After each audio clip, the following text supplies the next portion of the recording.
Hello friends, welcome to only IAS Hindi.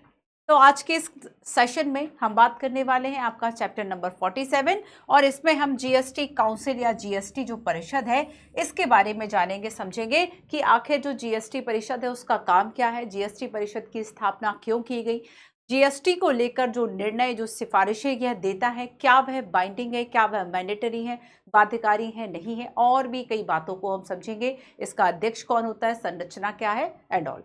So GST को लेकर चाहे हम जीएसटी टैक्स के पर्सपेक्टिव में अगर हम देखें तो लगभग 13, 15, 17, 20, 23 के आसपास कुछ क्वेश्चंस मेंस में लगातार वहां से जो क्वेश्चंस है वह आते हैं, क्योंकि एक बहुत बड़ा कर सुधार जो है, इनडायरेक्ट जो कर सुधार है वह जीएसटी के रूप में होता है। और इसलिए जब कर संरचना पूरी बदल जाती है और ऐसे में जीएसटी से बार बार जो क्वेश्चंस है वह आते हैं। जो नीति आयोग का उद्देश्य है वही जीएसटी काउंसिल का भी मेन उद्देश्य, मेन विजन है कि एक कोऑपरेटिव फेडरलिज्म की स्थापना करना है ना। सो जीएसटी काउंसिल की अगर आप वेबसाइट को देखेंगे, मैं आपको वेबसाइट इसलिए दिखा देती हूँ कि अपकमिंग जो भी अपडेट्स है उससे थोड़ा सा अपडेट रहो, है ना, अपडेट रहना सीखो। तो देखो, जैसे कि माल और सेवा कर परिषद, GST council, good and service tax की अगर हम बात करेंगे तो इसमें आप देखोगे कि 47, 48, 49, 52 जो मीटिंग है वहां तक आपको दिखाई देती है। और इस मीटिंग में जो ये मीटिंग लेता है ना, जीएसटी काउंसिल जो ये मीटिंग लेता है, जिसका कि अध्यक्ष जो हमारा केंद्रीय वित्त मंत्री जो है वह होते हैं, और वर्तमान में अगर हम निर्मला सीतारमण जी की बात करें तो ये अध्यक्ष है ना। तो ये अध्यक्ष और बाकी काउंसिल्स के मेंबर होते हैं। अब कौन मेंबर होते हैं, कैसे इनका चयन होता है, ये मेन काम क्या करते हैं, उन सभी बातों की चर्चा हम यहाँ पर करेंगे। तो आप देखेंगे कि कब कब जो है वह इसकी मीटिंग वगैरह, प्रेस रिलीज देख लो, है ना, थोड़ा बहुत अबाउट अस की बात कर लो कि आखिर जीएसटी जो है वह है क्या। अबाउट अस में हम देखेंगे कि the idea of nation wise GST India was first propose by Kelkar task force in direct taxes in 2000, and objective was to replace prevailing complex and fragmented tax structure with a unified system that would simplify compliance, reduce tax cascading and promote economic and all integration, है ना। तो देखो यहाँ पर main जो इसका idea है, GST का आइडिया, कि जो एक कॉम्प्लेक्स सिस्टम था, इतने ज्यादा जो टैक्सेस थे, उन सभी टैक्सेस को एक एक करना, एक यूनिफाइड वे, एक टैक्स स्ट्रक्चर जो है वह बनाना, कि हम हर एक जगह पर अलग अलग टैक्स ना दें। जीएसटी जो हम दे रहे हैं एक ही जगह और एक ही बार हम एक वस्तु पर देंगे, हम एक ही बार एक सेवा पर देंगे। तो इस तरीके से जो जीएसटी है वह एक इनडायरेक्ट रूप में, इनडायरेक्ट टैक्स है चूंकि जीएसटी, क्योंकि देखो जैसे कि इनकम टैक्स हो वो आपका डायरेक्ट टैक्स है जो कि डायरेक्ट आपके कमाए गए पैसे पे लगता है, आपकी इनकम पर लगता है, बट जीएसटी वो इनडायरेक्ट रूप से लिया जा रहा है। सो ये आपका एक इनडायरेक्ट टैक्स है ना। तो जीएसटी काउंसिल बेसिकली करेगा क्या, तो जो भी वेरियस एस्पेक्ट्स है जीएसटी को लेके उस पर डिसीजन मेकिंग का काम बेसिकली इसका है। तो पूरा, चाहे हम टैक्स रेटेड की बात करें कि क्या जीएसटी का टैक्स रेट होगा, किसको एग्जिम्पशन होगा, किसको टैक्स जीएसटी किस पर नहीं लागू होगा, जीएसटी किस पर लागू होगा, अगर किसी बिजनेस पर जीएसटी लागू होगा तो उसकी मिनिमम जो एक वैल्यू है वह तय करना, किसी की मैक्सिमम वैल्यू तय करना, ये सारे काम जीएसटी काउंसिल के होंगे। ठीक है, तो उसके लिए पूरा प्रोसीजर बनाना, वो सारी चीजें जीएसटी की को रिलेटेड करता है। सो ये आपके लिए टेलीग्राम चैनल है @manju_pw यूपीएससी वाला, स्कैन कर लो, ज्वाइन कर लो। इस पे क्लासेस का नोटिफिकेशन, सारी इन्फॉर्मेशन आपको मिल जाता है। So good and service tax की बात हम करते हैं, ठीक है। चलो, सो बेसिकली ये चैप्टर जो है वह आपको बताता है कि आखिर इसकी स्थापना कैसे हुई। आखिर इसकी स्थापना कैसे हुई तो हम देखेंगे कि राष्ट्रपति के एक आदेश द्वारा, जो कि बेसिकली 15 सितंबर 2016 को जारी हुआ था। 15 सितंबर 2016 को राष्ट्रपति का जो आदेश है उसके द्वारा जीएसटी काउंसिल जो है वह अस्तित्व में आती है, राष्ट्रपति आदेश के द्वारा आती है। और चूंकि इसके लिए एक डेडिकेटेड पर्टिकुलरली आर्टिकल है, दैट इज आर्टिकल 279, है ना। आर्टिकल 279 जो है वह इसमें जोड़ा गया, और इस आर्टिकल के द्वारा ही जो जीएसटी कर परिषद है, आर्टिकल 279A, और इससे इसका संवैधानिक दर्जा दिया गया। ये इसका मेन काम क्या होगा, क्या इसकी दृष्टि है, इसका लक्ष्य क्या है, संरचना और कामकाज क्या है, बाकी कुछ और कार्यों की भी हम बात करेंगे। तो ये बेसिकली हमारा ये वाला चैप्टर होगा, ठीक है। चलो, आओ एक यूपीएससी का क्वेश्चन दिखाती हूँ। तो यूपीएससी ने क्वेश्चन पूछा जीएसटी को लेकर। वैसे तो नंबर ऑफ क्वेश्चंस आए हैं, मैं आपको क्वेश्चन तो सारे दिखा नहीं रही हूँ, ठीक है, क्योंकि वो टैक्स को लेके ज्यादा है। लेकिन हम टैक्स सिस्टम तो यहाँ पढ़ नहीं रहे, हम यहाँ पे काउंसिल के बारे में बात कर रहे हैं। तो हम काउंसिल की जो स्ट्रक्चरिंग और शक्तियां हैं हम बेसिकली उसको पढ़ेंगे। हम टैक्स के बारे में नहीं पढ़ रहे हैं कि गुड एंड सर्विस टैक्स क्या है, कब इंट्रोड्यूस हुआ, क्या क्या कौन कौन से ऐसे टैक्सेस थे जो समाप्त हो गए, आपको ये पढ़ना है ना। चलो, तो यहाँ पर देखो, जैसे कि क्वेश्चन आया कि जीएसटी से एग्जिम्पशन किसको है, छूट किसको प्राप्त है, क्या छिलका उतरे हुए अनाज, मुर्गी के अंडे, पकाए हुए, संसाधित डिब्बाबंद मछली, विज्ञापन सामग्री युक्त समाचार पत्र। तो जैसे कि आप खुद सोचिए कि मान लीजिए अगर कहीं अनाज मिल रहा है तो क्या उस पर खुला अनाज है, क्या वहां उस पर जीएसटी है? अगर आप कहीं से एग ले रहे हैं तो क्या उस पर वो जीएसटी आपसे ले रहा है?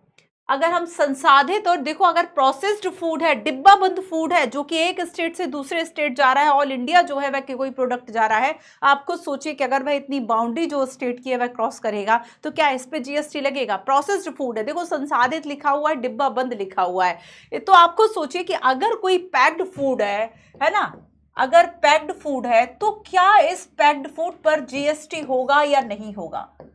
इसको तय करने के लिए काउंसिल बैठा हुआ है ना। तो याद रखना कि इस पे जो है वह टैक्स होगा, बाकी इन तीनों पे टैक्स नहीं होगा। सो किसको एग्जेम्पशन जो है वह प्राप्त है? सो 1, 2 एंड 3, 1, 2 एंड 4, तीसरा जो है वह इसमें शामिल नहीं होगा। So these are type of questions जो कि यूपीएससी सीधे पूछ लेता है कि आखिर किसको टैक्स से है, नहीं है।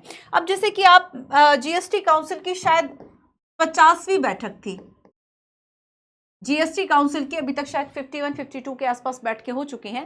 तो 50वीं बैठक में जैसे कि ये कह दिया कि जो भी आप लॉटरी है ना, जो भी लॉटरी टाइप से आप पैसा जीतते हैं, इस पे 28% जो जीएसटी है वह लगेगा, 28% जो जीएसटी है वह लगेगा। तो ये सारी रेट तय करने का जो काम है वह किसका है? जीएसटी काउंसिल का है। जीएसटी काउंसिल ही इस बात को तय करने का अधिकारी है, अधिकृत किया गया, ऑथोराइज किया गया है कि जो जीएसटी है वह किस पर लगेगा, किस पर नहीं लगेगा, है ना। सो देखो 2016 की अगर मैं बात करूं, 2016 से पहले क्वेश्चन आ चुका है, क्योंकि 16 में तो जब ये प्रॉपरली तरीके से आया, उसके पहले कहीं ना कहीं तो एक बात चलती है ना कि चलो जीएसटी कुछ नया टैक्स सिस्टम कुछ आने वाला है, ये सारी चीजें, कई बार विधेयक आया होगा। तो यूपीएससी ऐसा नहीं करती कि जीएसटी के लिए 10 साल से प्रक्रिया चल रही है और वो आज पूछेगा, अरे वो 10 साल 12 साल पहले पूछ चुका। जैसे कि मैं बार बार इस बात को एग्जांपल आपको देती हूँ कि जैसे कि आर्टिफिशियल इंटेलिजेंस आप आज ज्यादा इंट्रोड्यूस हो गए कि हम आर्टिफिशियल इंटेलिजेंस के जमाने में, यूपीएससी तो 12-13 से क्वेश्चन पूछा, 18 में पूछ चुका वो क्वेश्चन। अब 5G इंट्रोड्यूस हो रहा है, 5G 7G की अगर बात होगी, वो 5G कब का पूछ चुका है। तो जब देखो कोई इंफॉर्मेशन अगर बहुत छोटी सी, जब बेड बैंक के बारे में लोग जानते नहीं थे ना, केवल एक छोटा सा इंट्रोडक्शन आया था, एनपीए के बारे में छोटा सा जो एक अपडेट है वह आया, यूपीएससी पूछ चुका। सो यूपीएससी का एक, वही तो बात है, पीवाईक्यू देखोगे, एनालिसिस करोगे तभी तो समझ पाओगे ना। पीवाईक्यू देखना तो जरूरी है ही, क्यों आपको पीवाईक्यू और सारी चीजें बताई जाती है, तो पीवाईक्यू पॉलिटी का अवेलेबल है, देख लेना उसमें। तो देखो कि बेसिकली आप देखोगे तो ये 122वां संशोधन विधेयक था, है ना, इसलिए पारित हुआ 2016 में, और इससे जो जीएसटी व्यवस्था है वह आ गई, इनडायरेक्ट टैक्स व्यवस्था, इनडायरेक्ट है ये, है ना। तो इनडायरेक्ट जो ये टैक्स सिस्टम है एक बड़ा रिफॉर्म माना जाता है, वन नेशन वन टैक्स के बेस पर इसको लागू किया गया, और इसी को मैनेज करने के लिए ऑथराइज जो है वह किसको किया गया। तो थोड़ी सी चर्चा मैं आपसे जीएसटी के बारे में कर दूं। देखो अगर हम 101 कॉन्स्टिट्यूशन अमेंडमेंट एक्ट की बात करें, हमने आखिर जीएसटी को सामान्य रूप से भी तो हम कर सकते थे, पर हमें इसके लिए संविधान संशोधन करना पड़ गया। क्यों? क्योंकि हमने अब तक यही तो पढ़ा था, हमने जो संशोधन था हमने उसमें जाना था कि अगर फेडरल स्ट्रक्चर में किसी तरह का चेंज हो रहा है तब डेफिनेटली हमें वो संशोधन जो है वो संसद के विशेष बहुमत प्लस आधे राज्यों की सहमति हमें उसमें चाहिए, तभी जाके हम उसको लागू कर पाएंगे। So basically 101 constitution amendment act की बात करें, जिससे कि जीएसटी जो है वह इंट्रोड्यूस हो रहा है, स्टैब्लिश हो रहा है। 101वां संविधान संशोधन, है ना, जीएसटी को पेश किया गया, और ये इनडायरेक्ट टैक्स रिफॉर्म्स में से एक था, वन नेशन वन टैक्स के साथ इसको पेश किया गया था। और इसमें जैसे कि पहले उत्पाद शुल्क है ना, वैट है, सेवा कर है, जो आपका लग्जरी टैक्स है, इस तरह के जो कर थे वो सब इसमें समाहित कर दिए गए। ठीक है, सो मूलतः क्या है, एक अंतिम उपभोग बिंदु पर इसको लगाया जाता है। सो कॉन्स्टिट्यूशन अमेंडमेंट एक्ट जीएसटी से इसलिए बेसिकली ये हुआ क्योंकि ये हमारे फेडरल स्ट्रक्चर को चेंज कर रहा है। सो फेडरल स्ट्रक्चर या संघीय व्यवस्था क्या है कि केंद्र और राज्यों के बीच में जो संबंध है उसको प्रभावित करेगा। तो केंद्र और राज्यों के बीच में जीएसटी ने क्या किया, एक बहुत बड़ा, जैसे कि देखो कुछ इसमें टैक्सेस ऐसे थे कि जो कि राज्य लगाया करता था तो राज्यों को रेवेन्यू मिलता था ना, बट अब जीएसटी अगर सीजीएसटी के अंतर्गत आ गया, अगर सेंट्रल जो गवर्नमेंट है वो बेसिकली अगर जीएसटी लगा रही है तो राज्यों को तो क्षतिपूर्ति हो गई, राज्यों को तो नुकसान हो गया, अब उसकी भरपाई कौन करेगा। तो कहा गया कि 5 साल तक हम उनको जो क्षतिपूर्ति है, जो कंपनसेट है वह करेंगे। तो जीएसटी काउंसिल ने इस तरह के डिसीजन ले लिए, किसे कंपनसेट किया जाएगा, किसे कंपनसेट नहीं किया जाएगा, ये भी काम जीएसटी काउंसिल का है। सो बेसिकली क्या है कि अगर केंद्र और राज्यों के बीच में इस पूरी राजस्व व्यवस्था को ही परिवर्तित कर दिया इस एक टैक्स ने, तो डेफिनेटली संविधान संशोधन के माध्यम से इसको पेश किया जाना चाहिए था। तो अब देखो कि बेसिकली अगर मैं आपसे ये कहूं कि इसकी जो संरचना है वह क्या है, जीएसटी परिषद की अगर मैं संरचना की आपसे बात करूं तो आखिर इसकी जो संरचना है वह क्या है। और इसके अलावा सबसे पहले हम ये देख लेते हैं कि इसका मेन काम अगर आपको कहना है कि व्हाट इज जीएसटी काउंसिल, तो आखिर क्या कहोगे कि जीएसटी काउंसिल जो है वह है क्या। तो जीएसटी से रिलेटेड जो भी मुद्दे हैं, है ना, उन मुद्दों पर संघ और राज्यों को सिफारिश करना, है ना, ये सारी चीजें, ये सारे काम करना बेसिकली इसका एक मेन लक्ष्य होगा। सो जीएसटी काउंसिल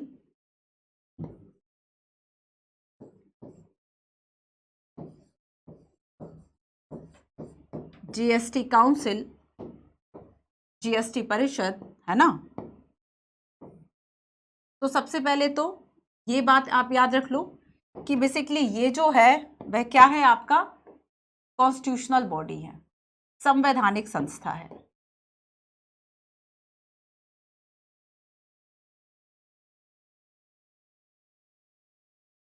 एकमात्र संवैधानिक निकाय है ये जो कि जीएसटी को लेकर निर्णय लेता है, और इसका वर्णन आपको आर्टिकल 279 ए में मिलता है। ठीक है, आर्टिकल 279 ए में इसका जो वर्णन है वह आपको मिलता है। और बेसिकली अगर हम देखें कि ये जो काउंसिल है, ये जो परिषद है, इसका मेन जो कार्य है वह क्या है, या इसकी स्थापना हमने क्यों की थी, मेन रीजन क्या था, इसकी स्थापना का उद्देश्य क्या था। तो स्थापना का उद्देश्य था कि केंद्र और राज्यों के बीच में, केंद्र और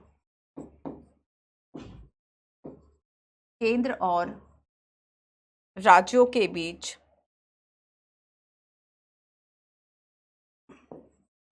जीएसटी के संबंध में जो भी डिसीजंस हैं, जीएसटी से संबंधित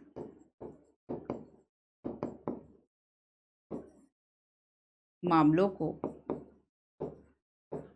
सुगमता के साथ, आसानी से हो जाए, है ना, सुगमता, एक समन्वय स्थापित करना, सुगमता व समन्वय स्थापित करना, मतलब एक आसानी से जो जीएसटी को लेकर जो सारे प्रावधान है वह चल जाए। ठीक है, सो 279 ए जीएसटी परिषद की स्थापना का प्रावधान करता है, और 15 सितंबर इसकी स्थापना कैसे होती है ये जानना भी जरूरी है।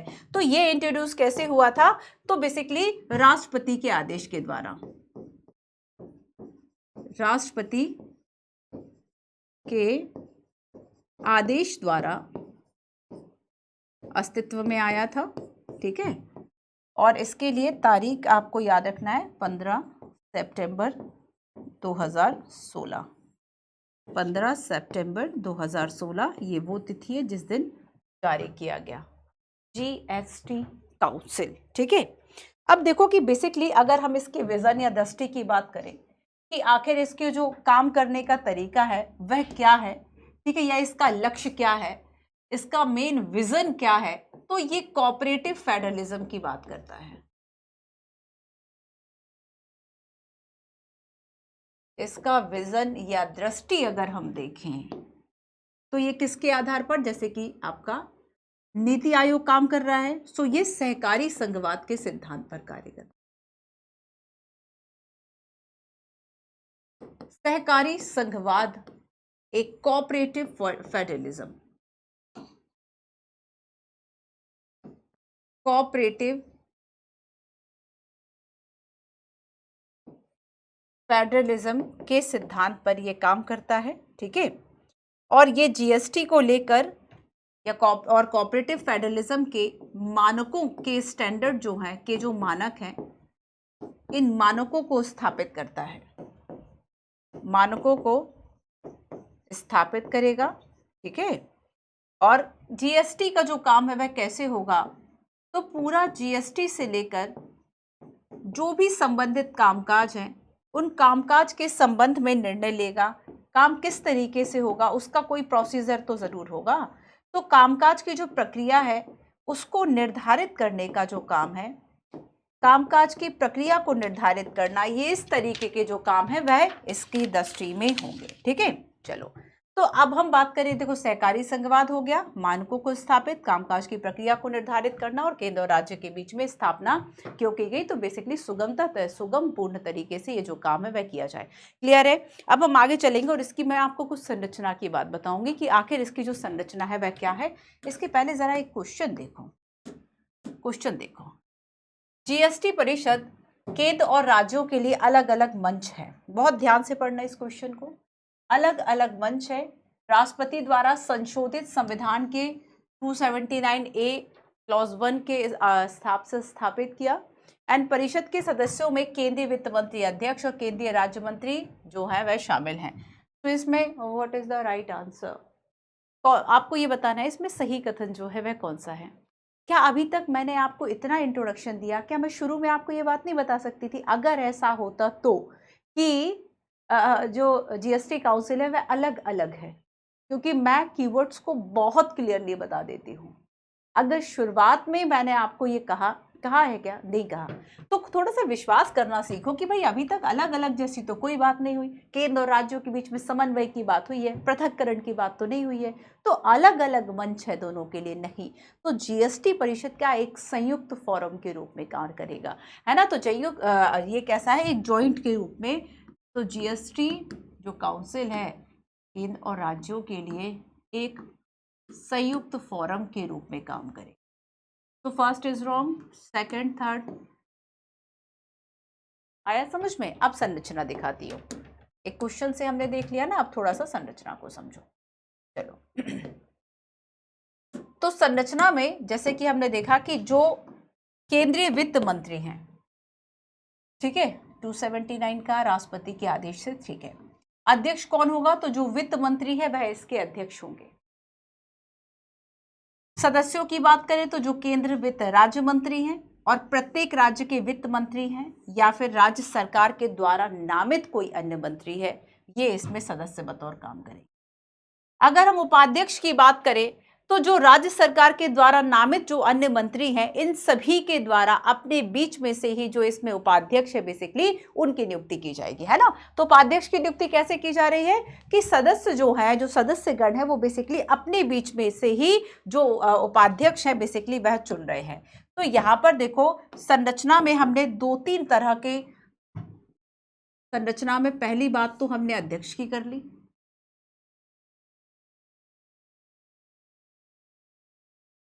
कि जो अध्यक्ष हैं वह कौन होंगे, ठीक है। कुछ हमने सदस्यों की बात की, पर मैं यहाँ उपाध्यक्ष की बात करती हूँ पहले। तो उपाध्यक्ष जो सदस्य हैं वह अपने बीच से ही चुन रहे हैं। और हमने कुछ यहाँ पर सदस्यों की बात की कि राज्य सरकारों के द्वारा नामित सदस्य संख्या, है ना, वो सब सदस्य इसमें शामिल होंगे। इसके अलावा एक बात और देखो, केंद्रीय मंत्रिमंडल ने कहा, केंद्रीय मंत्रिमंडल कहता है कि एक और मेंबर जो है वह इसमें शामिल होंगे, है ना। केंद्रीय मंत्रिमंडल क्या कहता है कि एक और मेंबर जो है वह इसमें स्थायी आमंत्रित सदस्य होंगे, स्थायी आमंत्रित सदस्य होंगे, स्थायी आमंत्रित सदस्य होंगे। और ये कौन होगा, ये होंगे सीबी, अगर हम आईसी की बात करें, अप्रत्यक्ष कर और सीमा शुल्क बोर्ड, अप्रत्यक्ष कर, अप्रत्यक्ष कर और सीमा शुल्क बोर्ड, और सीमा शुल्क बोर्ड, इसके जो अध्यक्ष होंगे, सीमा शुल्क बोर्ड, ठीक है। तो इसके जो भी अधिकारी प्राधिकारी हैं, जो इसके मेन अथॉरिटी है, ये हर बैठक में आमंत्रित किए जाएंगे। केंद्रीय मंत्रिमंडल ने इस बात को तय किया था, हर बैठक में इनको आमंत्रित किया जाएगा। लेकिन एक इम्पॉर्टेंट पॉइंट आपको याद रखना है कि इन्हें वोटिंग राइट नहीं होगा, ये बैठकों में मतदान नहीं कर सकते।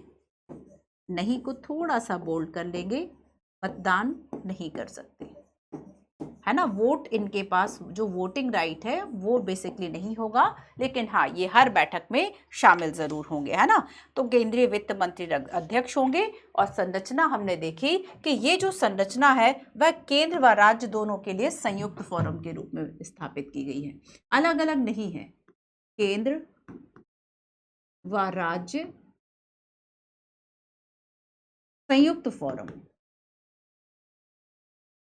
केंद्र व राज्य संयुक्त फोरम के रूप में इसकी संरचना का जो प्रावधान है वह किया गया है, अलग अलग नहीं होगा। अध्यक्ष हमने देख लिया, उपाध्यक्ष हमने देख लिया, सदस्य हमने देख लिया, ठीक है। इसके अलावा स्थायी आमंत्रित जो सदस्य है उसमें भी हमने देख लिया कि जो आपका स्थायी आमंत्रित सदस्य CBIC की अगर हम बात करें तो इसके जो अध्यक्ष है CBI, है ना, इसके जो अध्यक्ष है वो बेसिकली इसमें पूर्ण आमंत्रित स्थायी आमंत्रित जो सदस्य हैं वह होंगे, ठीक है। चलिए अब यहाँ पर देखो एक क्वेश्चन और देखो, जीएसटी की संरचना के बारे में, परिषद के बारे में नहीं, संरचना। आपने जैसे कि कुछ करों को सुना होगा, या आपने रेस्टोरेंट में बिल दिया, या फिर आपने कोई गर्ल्स ने अगर कोई मेकअप प्रोडक्ट खरीदा हो तो वहां से भी आपने एक जो अपना अगर आपने रिसीट देखी होगी तो उसमें आप अलग से देखेंगे कि जो जीएसटी है वह आपको कई तरह का दिख जाता है। रेस्टोरेंट वाले भी लगा लेते हैं, है ना। तो देखो जब लोग अवेयर नहीं होते हैं ना तो कोई भी आपसे जीएसटी जो है वह कई तरीके से कुछ किसी ओपन खुली हुई चीज़ों पे भी ले लेता है। अगर हम यहाँ पर केंद्रीय जीएसटी की बात करें, ठीक है, CGST। इसके अलावा अगर हम राज्य के लिए देखें तो राज्य भी लगाता है, राज्य का जो जीएसटी है ना। इसके अलावा अगर हम देखें तो इसमें एक IGST करके भी होता है। आपको बताना है कि कौन सा जो है स्टेटमेंट वह इसमें असत्य है। उत्पाद शुल्क सेवा कर को कवर करने के लिए केंद्रीय जीएसटी है, ठीक है। वैट विलासिता को कवर करने के लिए राज्य जीएसटी है, ठीक। अंतर्राज्यीय व्यापार को कवर करने के लिए एक एकीकृत जीएसटी है। और IGST की अगर हम बात करेंगे तो ये एक कर नहीं है बल्कि राज्य और करों के बीच में समन्वय स्थापित करने के लिए प्रणाली है। क्या ये अलग से एक टैक्स नहीं है? क्या केवल समन्वय करने की प्रणाली है? केवल क्या दो तरीके के टैक्स है? क्या इसको केवल हमने समन्वय करने के लिए रखा है? यस। तो इसमें सभी सत्य है, सभी क्लियर। चलो तो देखो संरचना आपका हो गया। अब थोड़ा सा हम कामकाज की बात जो है वह कर लेते हैं, है ना, कि आखिर जो ये कार्य है वह क्या करेगा। सारे प्रावधान आपको पीपीटी में भी अवेलेबल है, इसको आराम से पढ़ लेना। अगर कभी कोई ऐसा छूट जाता है, ऐसा लगता है। हाँ एक बात और देखो, जैसे कि अगर हम उपाध्यक्ष की बात करेंगे, ऐसा नहीं कि केवल आर्टिकल 279A है, उसमें 1, 2, 3, 4 ऐसे करके सारे जो क्लॉज है वह लिखे हुए हैं, ठीक है। जैसे कि आर्टिकल 279A में जो क्लॉज 3 है वह कहता है कि जो जीएसटी परिषद के सदस्य हैं अपने बीच में से ही एक सदस्य को उस अवधि के लिए, इसका मतलब उपाध्यक्ष का कार्यकाल कौन तय कर रहा है? वो सदस्य ही तय करेंगे कि इनका जो कार्यकाल है बेसिकली वह क्या होगा। एक बार अबाउट अस में जाके और जो मैंने आपको अभी ये वेबसाइट दिखाई है गुड एंड सर्विस टैक्स की, है ना, एक बार इसमें देख लेना कि बेसिकली कौन कौन जो है वह इसमें अभी शामिल है, ठीक है। जीएसटी, ये सारी चीज़ें, जीएसटी नॉलेज हेल्थ, ठीक है, इसमें देख लेना rate compensation, GST council meeting, ठीक है, देख लेना भाई कौन सी मीटिंग। जैसे कि अभी 51 मीटिंग तक का इसमें date of meeting, venue, agenda, minutes, ये सारी चीज़ें आपको इसमें दिखाई दे जाती हैं।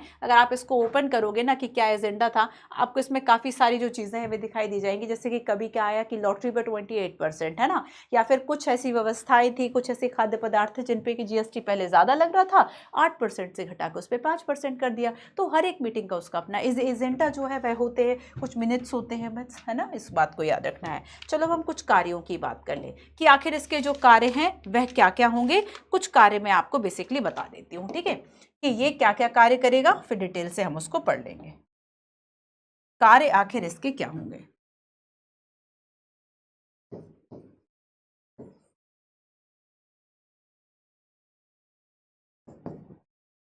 कार्य आखिर इसमें क्या क्या होंगे, ठीक है। देखो, सबसे पहली बात तो ये है कि इसके जो कामकाज होंगे, अच्छा कार्य के पहले भी हम इसके कामकाज की शैली देख लें कि जो कामकाज इसमें होगा वह किस आधार पर होगा, कामकाज शुरू कैसे होगा। कि जीएसटी काउंसिल की मीटिंग तो हमने बुला ली, पर कितने मेंबर आएंगे तो जो है वह हम मीटिंग को शुरू कर देंगे। तो एटलीस्ट मीटिंग को शुरू करने के लिए हमें 50% जो सदस्य है वह चाहिए, है ना। तो जीएसटी परिषद की बैठक के लिए, जीएसटी परिषद की बैठक हेतु,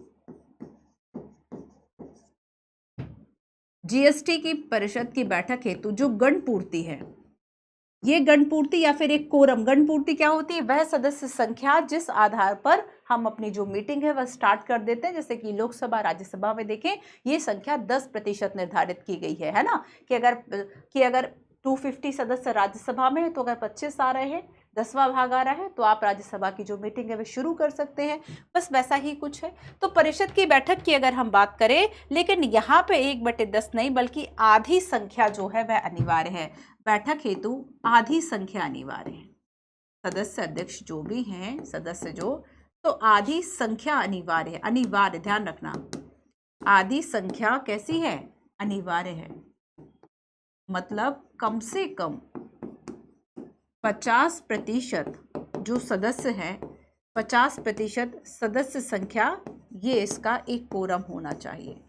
50% सदस्य संख्या इसका कोरम होना चाहिए, ठीक है। अब एक और बात कि जीएसटी काउंसिल में कोई निर्णय लेना है तो वो जो निर्णय है आखिर वो किस तरीके से स्वीकृत होगा, मतलब ये निर्णय किस आधार पर लिया जाएगा, कोई बहुमत वगैरह होगा ना, किस आधार पर जो निर्णय है वह लिया जाएगा। यहाँ पर हमने कोरम की बात करी है, गणपूर्ति की बात करी है, ठीक है।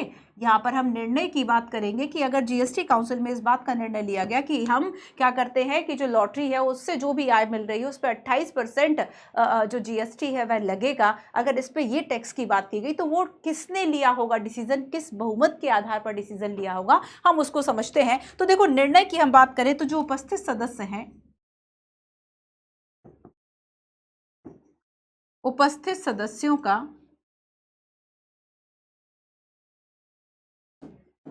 उपस्थित सदस्यों के भारित मतों के 3/4 बहुमत के द्वारा, 3/4 बहुमत, 3/4 बहुमत से कोई जो फैसला है वह लिया जाएगा, ठीक है। एक और बात देखो कि अगर हम वोट के भार की बात करें कि यहां पर जो ये वोट दिया जा रहा है, जो बहुमत है, उसमें कितना बेसिकली हम भार केंद्र का देखें, राज्य का देखें, तो यहां पर एक बात आपको याद रखनी है कि बेसिकली अगर हम भारित मतों की बात करें, है ना, तो ये इसका सिद्धांत क्या है कि कुल मतों का भार जो है वह कितना होगा, है ना, मतों का भार। और ये जो भार है वह केंद्र और राज्य के लिए क्या समान होगा। अगर जैसे कि प्रश्न आ जाता है, सेंटेंस है कि जीएसटी काउंसिल में जो निर्णय लिए जा रहे हैं उसमें केंद्र और राज्यों के, अगर हम वोट की बात करें, वोट वैल्यू की बात करें, वह सेम है, गलत स्टेटमेंट हो जाएगा क्योंकि ये दोनों अलग अलग है। सो मतों का भार अगर हम देखेंगे तो केंद्र और राज्य के लिए अलग है ना। तो यहाँ पर केंद्र के मतों का जो भार है वह होगा, केंद्र मतों का भार, है ना, ये होगा 1/3 और राज्य सरकार का होगा 2/3, है ना। राज्यों का कितना होगा, 2/3, 1/3 और राज्य का 2/3 के बराबर होगा मतों का भार, 2/3 के बराबर, ठीक है। अब एक बात और कि बेसिकली, अच्छा ये बताओ, प्रश्न चिन्ह तो बिल्कुल उठाया जा सकता है, किसी भी चीज पर प्रश्न चिन्ह उठाया जा सकता है। प्रश्न चिन्ह उठाने में तो कोई बात है ही नहीं कि आप इस आधार पर उठा सकते हैं, इस आधार पर नहीं उठा सकते हैं।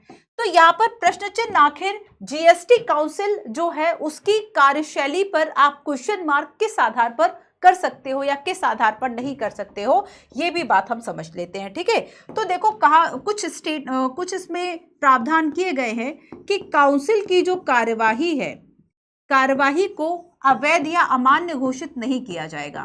कुछ आधार इस पे बताए गए, अवैध या अमान्य घोषित, अवैध या अमान्य घोषित नहीं होगा।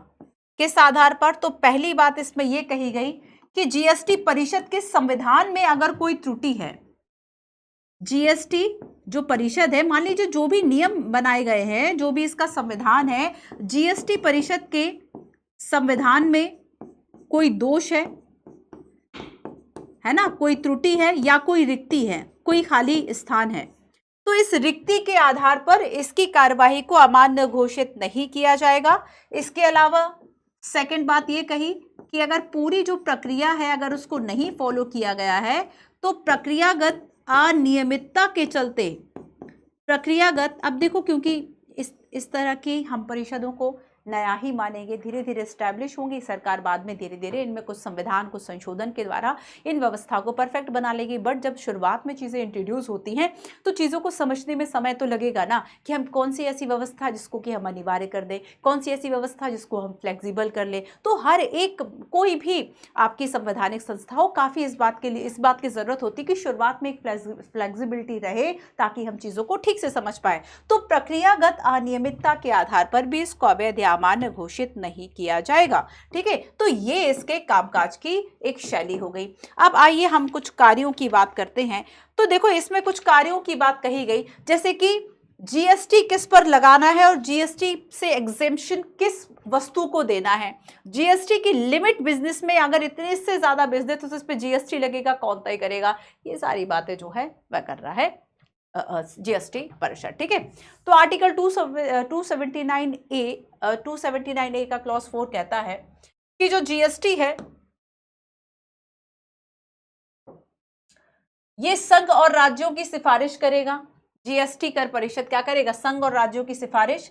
इसके अलावा संघ, राज्य और स्थानीय निकायों के द्वारा जो भी कर लगाए गए हैं, जो भी उपकर लगाए गए और जो भी अधिभार लगाए गए हैं, और अगर ये जीएसटी में इसको शामिल किया जाना है नहीं किया जाना है, इन सभी की जो सारी सिफारिशें हैं वह जीएसटी काउंसिल करेगा। ऐसी वस्तुएं और सेवा कर जो कि अधीन हो सकती है ना, तो चाहे आपको जीएसटी के अंदर लाना हो या फिर आपको उससे एग्जेम्पशन दो है वह देनी हो, या तो उसके अधीन करना हो या तो उससे छूट देनी हो, ये सारे डिसीजन लेगा। ठीक है, जीएसटी की बात करें, कानून लेवी के सिद्धांत 269A के तहत अंतरराज्य व्यापार या फिर वाणिज्य के दौरान आपूर्ति पर लगाया गया कर, वस्तु एवं सेवा कर का विभाजन, आपूर्ति के स्थान को नियंत्रित करने वाला।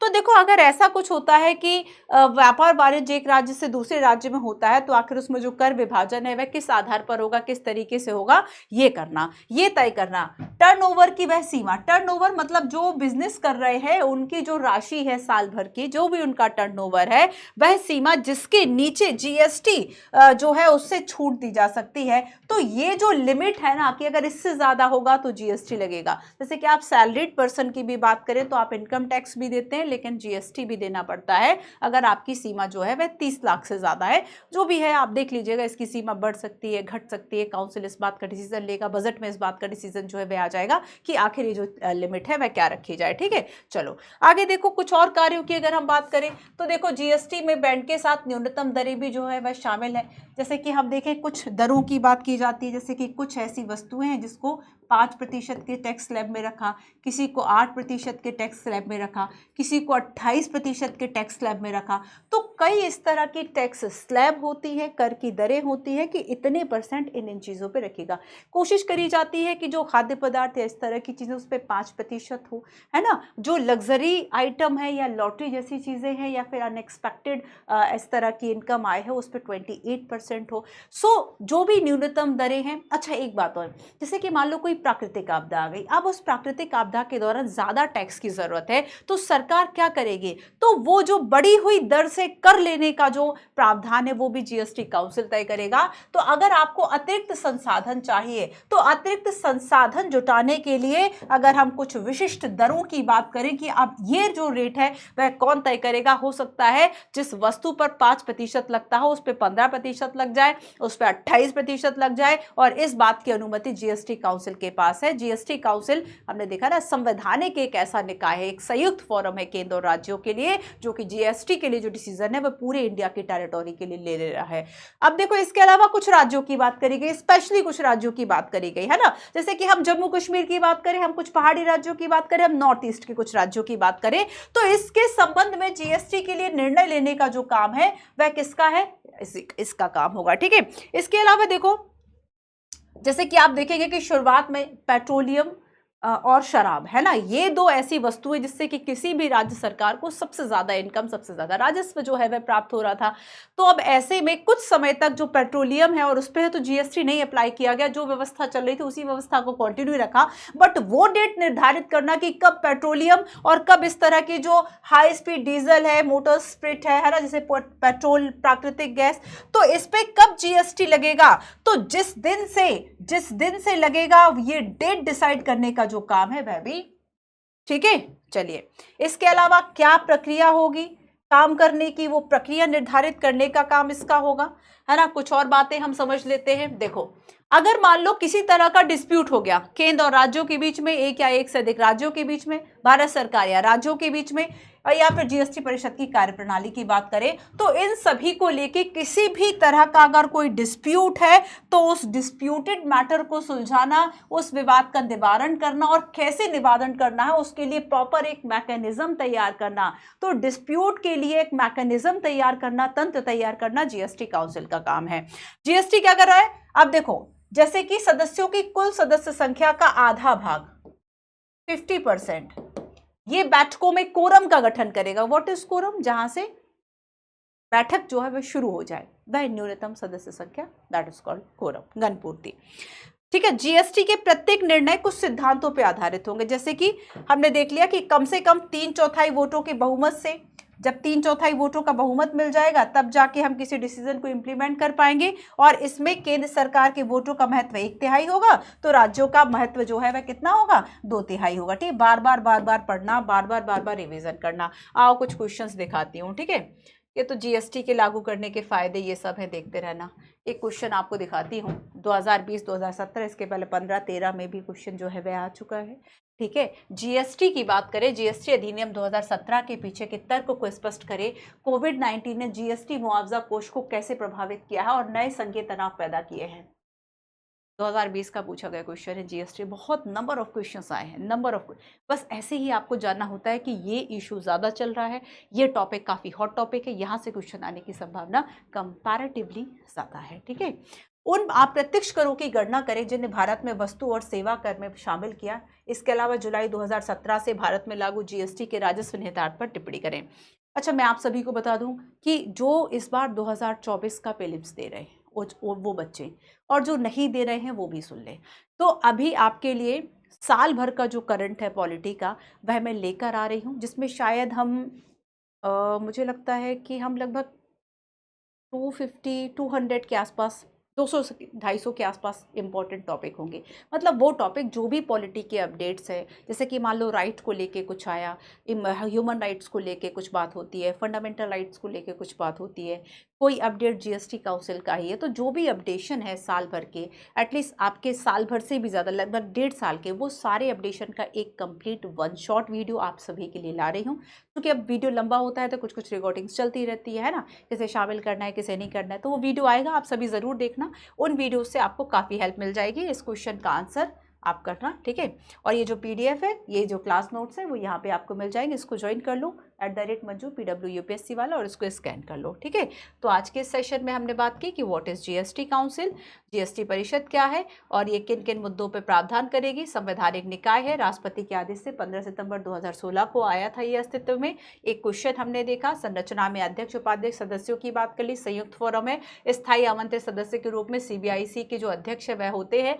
जीएसटी के विशेष अधिकार जिम्मेदारियों की बात करी, कुछ हमने और भी चीज़ों को समझा, कामकाज और कार्यों की हमने बात की, और यहाँ पे मैंने आपको कुछ क्वेश्चंस बताए। तो ये था आपका आज का लेक्चर, जीएसटी काउंसिल का लेक्चर। ठीक है, फिर भी ऐसा लगता है कि कुछ मिस हो रहा है। अब करंट अफेयर में जो आता है कि 51 या 52 या 53 जो भी इसकी बैठकें हैं, उस बैठक को एक बार ज़रूर देखना। देखो, ये आपका तरीका क्या होगा कि आपने पॉलिटी में एक परिषद, एक काउंसिल के बारे में पढ़ लिया, जो कि संवैधानिक रूप से इसी बात के लिए स्थापित की गई थी कि जीएसटी में कैसे डिसीजन, क्या प्रक्रिया, क्या विवादों का निपटारा, क्या प्रोसीजर और क्या आगे की सिफारिशें होंगी। अब जो आएगा वो करंट अफेयर में पढ़ना आपका काम है। हो सकता है कि जो नई सिफारिशें आई, कोई नया प्रावधान आया, वो सीधा प्रीलिम्स में आ जाए, हो सकता है सीधा मेंस में आ जाए कि जीएसटी काउंसिल की इस बैठक के ये संवैधानिक प्रावधानों के क्या निर्णय या क्या इसके जो प्रभाव है वो राज्य और केंद्र पर इफेक्ट डाले, या संघीय व्यवस्था, जैसे जीएसटी और तनाव को पूछ लिया कि संघ और राज्यों के बीच में तनाव क्यों है।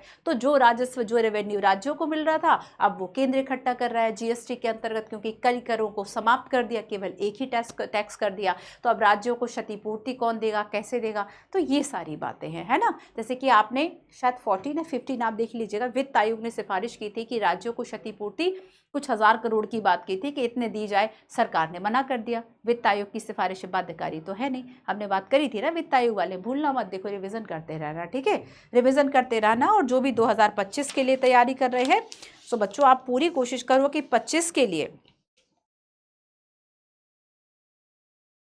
2025 के लिए जो पॉलिटी आप कर रहे हैं, तो एनसीईआरटी से शुरू करो। 1-2 महीने में एनसीईआरटी कर लो, और उसके बाद से अपना साथ चाहो तो साथ साथ में स्टैंडर्ड पढ़ते जाओ। करंट अफेयर डेली थोड़ा थोड़ा समय निकालो। जब टॉपिक को पढ़ लोगे तो करंट अफेयर बड़ी आसानी से समझ में आ जाता है। ठीक है, इस तरीके से अपनी तैयारी 25 के लिए पूरी स्ट्रैटेजी बनाओ कि अभी आपके पास 12-13 महीने बचे हुए हैं। इस 12-13 महीनों में मुझे कितना पढ़ना है, इस एक मंथ में कितना पढ़ना है मुझे, इस एक हफ्ते में कितना पढ़ना है मुझे, एक दिन में कितना पढ़ना है मुझे, एक स्लॉट में जो 2 घंटे का निर्धारित किया। बस इस तरीके से एक माइक्रो एनालिसिस करके अपनी स्ट्रैटेजी पूरे लॉन्ग टर्म तक के लिए बना लो कि एटलीस्ट अगर, और कोशिश करो टॉपिक वाइज स्टडी करने की कि आज ये टॉपिक मैं फिनिश करूँगी। अगर बेरोजगारी का टॉपिक उठाया, आज ख़त्म हो जाएगा, और वो ख़त्म होने का मतलब केवल रीडिंग नहीं होगा, वो ख़त्म होने का मतलब है कि आप उसमें मेंस आंसर राइटिंग भी कर डालो। वो ख़त्म होने का मतलब है कि आप पीवाईक्यूज भी देख लो, आप करंट अफेयर्स भी देख लो कि अभी अनएम्प्लॉयमेंट का जो रेट है वह कितना है।